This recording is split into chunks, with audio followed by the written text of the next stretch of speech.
አንዱ የሄድኩበት ቦታ ላሬኮሌታ የሚባል የቀብር ቦታ ነው። አንኛ ሬኮሌታ የሰፈሩም ስም ነው። እዚህ ቦታ ላይ በጣም ያማሩ ጥንታዊ የሆኑ ህንጻዎች የሚታዩበት አካባቢ ነው። ብዙ ካፌዎች፣ ውጭ ላይ የሚደረጉ ሙዚቃ ዝግጅቶች፣ አነስተኛ ኮንሰርቶች እንደዚህ የመሳሰሉትን የሚያስተናግድ ሰፈር ነው። ሬኮሌታ በጣም የተከበረ ውድ የሚባል አይነት ሰፈር ነው። አጠገቡ ደግሞ ሬቲሮ እና ፓሌርሞ የሚባሉ ሰፈሮችም ያዋስኑታል።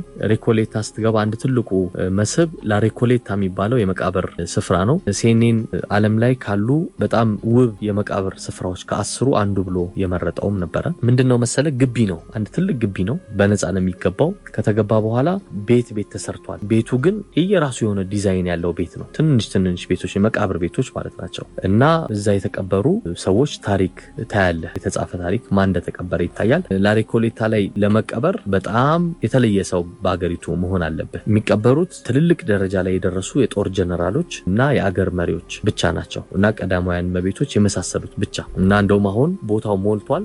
በጣም በቃ መስፈርቱ ራሱ የጠበበ መጥቷል እዛ ውስጥ ለመግባት። በቃ ለፕሬዝዳንቶች ብቻ ነው አሁን እየሆነ ያለው።